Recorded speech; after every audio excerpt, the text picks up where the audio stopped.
Good morning बच्चों, कैसे हैं आप सभी। मैं आशा है कि आप सभी पूर्ण रूप से स्वस्थ होंगे और जो भी आपको ऑनलाइन के माध्यम से पढ़ाया जा रहा है उसे आप बहुत अच्छे तरीके से पढ़ रहे होंगे और समझ रहे होंगे। तो बच्चों, आज मैं आपकी विषयाध्यापिका स्नेहलता श्रीवास्तव कक्षा 6 के बच्चों को हिंदी रीडर में पाठ 3 भिखारिन का दूसरा भाग पढ़ाने जा रही हूँ, जिसे आप बहुत ध्यानपूर्वक पढ़ेंगे।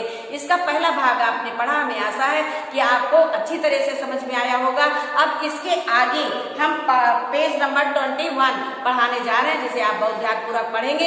इसके लिए आपको आवश्यक है कि आपके पास किताबों का होना जरूरी है, क्योंकि जब आप वीडियो देखेंगे, आप वीडियो जब देखें तो अपनी किताब को खोल के रखें, उस पाठ को खोलें जो पाठ हम पढ़ाने जा रहे हैं और उसकी एक एक लाइन का अर्थ आप समझें। कहानी तो हम ऐसे समझा सकते हैं, पूरी कहानी को एक सारांश के रूप में हम आपको बता सकते हैं, लेकिन हम एक एक लाइन का आपको अर्थ बताते हैं, क्योंकि जब आप एक एक लाइन पढ़ेंगे तभी आप प्रश्नों के उत्तर जो है इसमें से ढूंढ पाएंगे। यदि आपको सिर्फ एक कहानी सुना दी जाए तो आप उत्तर नहीं ढूंढ सकते हैं। उत्तर ढूंढने के लिए आपको भी एक एक लाइन पढ़नी पड़ेगी। जो भी अभ्यास कार्य में होगा आप इस पाठ से ढूंढ लेंगे। तो इसलिए आपको किताबें आपको लेना बहुत जरूरी है। आपके पास किताब कापी होनी चाहिए। तो आइए इसका आगे का भाग हम आपको पढ़ाते हैं। आपने पढ़ा कि जो है बुढ़िया जब बच्चे को लेकर के सेठ जी के पास जाती है और बच्चे को बहुत तेज बुखार होता है, तो सेठ बच्चे को देखता है और उस बच्चे को पहचान लेता है और कहता है ये बच्चा तो मेरा है, और वो बुढ़िया से बच्चे को छीन लेता है। अब बुढ़िया जो है रोते बिलखते अपने घर चली जाती है और वहां पे एक टाट पट्टी पर लेट जाती है और उसकी आंखों से आंसुओं की धारा बहती रहती है। यहाँ इधर सेठ जी के यहाँ बच्चे को सेठ बड़ा आदमी था बच्चों, वो बच्चे को डॉक्टर के पास ले जाता है और डॉक्टर के पास दिखाता है, बच्चे को आराम होता है और जैसे ही वो आंखें खोलता है तो वो अपनी माँ को याद करता है। उसकी माँ कौन थी? वही अंधी भिखारी। वो माँ को ढूंढता है, वहां पे उसको कुछ अपरिचित चेहरे दिखाई पड़ते हैं। उन चेहरों को देख करके वो फिर से आंखें बंद कर लेता है और माँ की रट लगाता है। फिर उसको तेज बुखार आ जाता है। सेठ जी बहुत परेशान होते हैं और जब कुछ भी किसी तरह से वो बच्चा अच्छा नहीं होता है, निराश हो जाते हैं, तो फिर वो बुढ़िया के पास जाते हैं, एक बग्घी तैयार करवाते हैं और उससे बुढ़िया के पास जाते हैं, उस अंधी भिखारिन के पास जाते हैं और उससे क्षमा याचना करते हैं कि बुढ़िया जो है वो बच्चा मर रहा है, तेरा बच्चा मर रहा है और तुझे पुकार रहा है और उस बच्चे को देखो। तो बुढ़िया क्या कहती है? तुम्हारा बच्चा मर रहा है, डॉक्टर निराश हो गए हैं, रह रहकर वो तुम्हें पुकारता है, अब तुम ही उसके प्राण बचा सकती हो, चलो और मेरे नहीं अपने बच्चे के प्राण बचाओ। जब सेठ कहता है कि मेरे लिए नहीं अपने बच्चे के लिए चलो उसके प्राणों को बचाओ, तो अंधी उत्तर देती है। अंधी क्या उत्तर देती है? मरता है तो मरने दो, मैं भी मर रही हूँ, हम दोनों स्वर्ग लोक में फिर माँ बेटे की तरह मिल जाएंगे। इस लोक में सुख नहीं, वहाँ मेरा बच्चा सुख में रहेगा, वहाँ मैं उसकी सुचारू रूप से देखभाल कर सकूंगी। अब जो है अंधी भिखारी जो है वो सेठ से कहती है कि बच्चा मर रहा है तो मरने दो, अब हम दोनों, बच्चा मरेगा और हम भी मरेंगे और दोनों स्वर्ग लोक में मिलेंगे और माँ बेटे प्यार से रहेंगे, वहाँ मैं अपने बेटे की अच्छे ढंग से जो है देखभाल कर सकूंगी। सेठ जी रोने लगे। आज तक उन्होंने किसी के सामने सिर न झुकाया था, किंतु इस समय अंधी के पांवों में गिर पड़े और रो रो कर बोले, ममता की लाज रख लो, आखिर तुम भी उसकी माँ हो, चलो तुम्हारे चलने से वो बच जाएगा। ममता शब्द ने अंधी को विकल कर दिया। उसने तुरंत कहा, अच्छा चलो। सेठ जी रोने लगे और बुढ़िया के पैर पकड़कर गिड़गिड़ाने लगे और कहा कि चलो शायद तुम्हारी वजह से बच्चा बच जाए और तुम भी तो उसकी माँ हो। माँ शब्द सुनकर बुढ़िया विकल हो जाती है, परेशान हो जाती है और कहती है, हाँ चलो हम चलेंगे। सेठ जी सहारा देकर उसे बाहर लाया और फिटन पर बैठा दिया। फिटन घर की ओर दौड़ने लगी। उस समय सेठ और अंधी भिखारी दोनों की एक ही दशा थी, दोनों ही एक ही इच्छा की, शीघ्र से शीघ्र अपने बच्चे के पास पहुंच जाएं। अब जैसे ही फिटन पर बुढ़िया को सेठ जी बैठाते हैं, फिटन दौड़ने लगती है। फिटन का मतलब हमने बताया था आपको, बग्घी होती है जो घोड़े के द्वारा खींची जाती है। तो दोनों जाते हैं और दोनों के मन में एक ही इच्छा है कि उस बच्चे के पास हम शीघ्र पहुंच जाएं। कोठी आ गई। सेठ जी ने सहारा देकर अंधी को उतारा और अंदर ले जाकर उसे मोहन की चारपाई के समीप खड़ा कर दिया। उसने मोहन के माथे पर हाथ फेरा। मोहन पहचान गया कि उसकी माँ का हाथ है। उसने नेत्र खोल दिया, उसे अपने समीप खड़े हुए देखकर कहा, माँ तुम आ गई। जैसे बुढ़िया मोहन के पास जाती है और मोहन के सिर पर हाथ रखती है, मोहन पहचान जाता है कि ये मेरी माँ माँ का हाथ है और वो आँख खोल देता है और कहता है माँ तुम आ गई। अंधी भिखारिन बुढ़िया मोहन के सिरहाने बैठ गई और उसका सिर अपनी गोद में रख लिया। मोहन को बहुत सुख अनुभव हुआ और उसकी गोद में सो गया। जैसे ही बुढ़िया ने मोहन के सर पर हाथ रखा, मोहन को बहुत अच्छा लगा। बुढ़िया ने मोहन का गोद अपने सर पर रख लिया और मोहन आराम के साथ सो गया। उस दिन से मोहन की दशा अच्छी होने लगी और 10-15 दिनों में वो बिल्कुल स्वस्थ हो गया।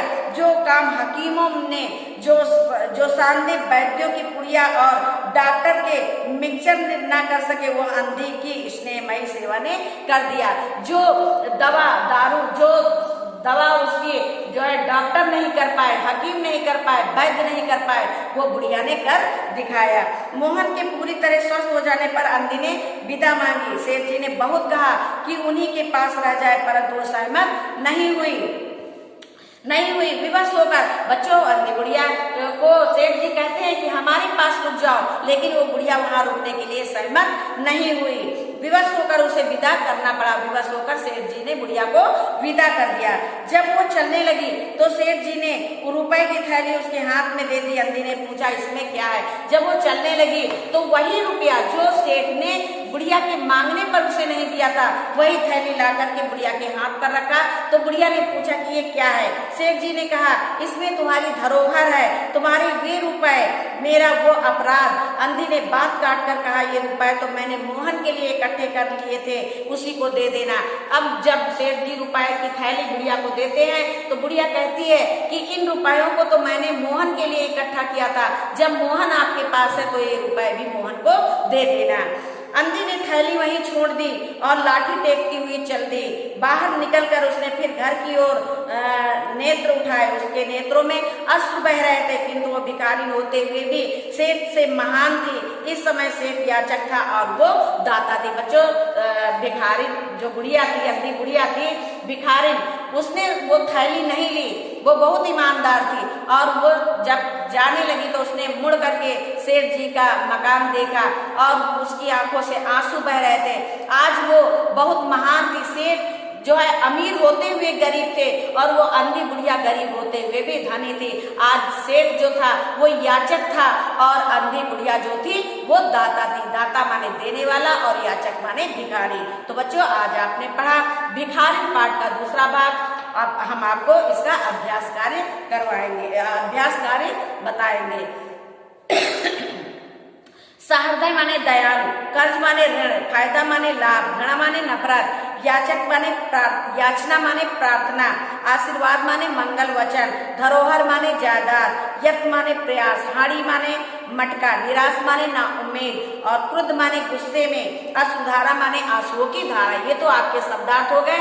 शब्दार्थ आपको याद करने हैं और कॉपी में भी लिखने हैं।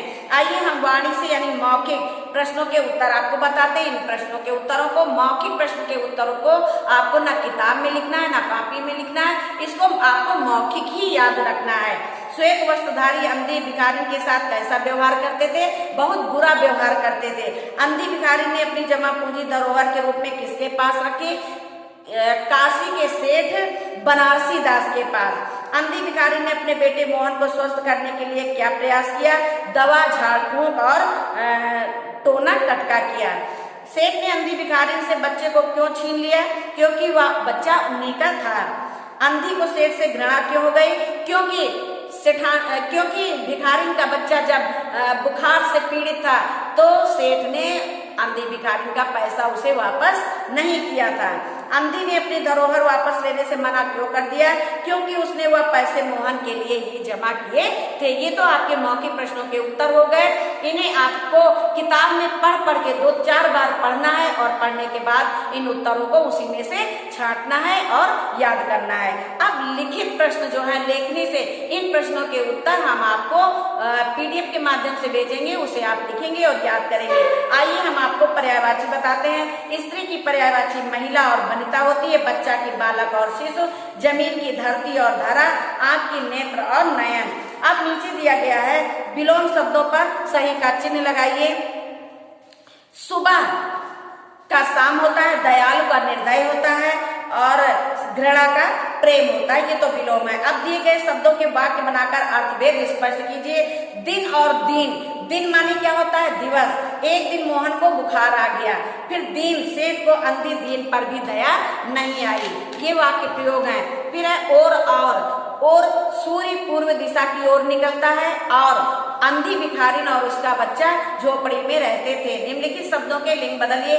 संसार लिंग बताओ, निम्नलिखित शब्दों के लिंग बताओ। आपको शब्द दिए गए उनके लिंग बताना है। संसार पुल्लिंग होता है, नेत्र पुल्लिंग होता है, चम्मच पुल्लिंग होता है और गर्मी स्त्रीलिंग होता है। आइए यहाँ पर दिया गया है, ता प्रत्यय लगाकर शब्द बनाइए। प्रत्यय का मतलब आप समझते होंगे, जो मूल शब्द के पीछे जुड़कर नए शब्द में परिवर्तित होते हैं उन्हें प्रत्यय कहते हैं। प्रत्यय जो मूल शब्द होता है उसके पीछे लगकर एक नया शब्द बनाते हैं उन्हें प्रत्यय कहते हैं। तो आइए, जैसे यहाँ सत्य लिखा है, सत्य में ता हमने जोड़ दिया तो क्या हो गया?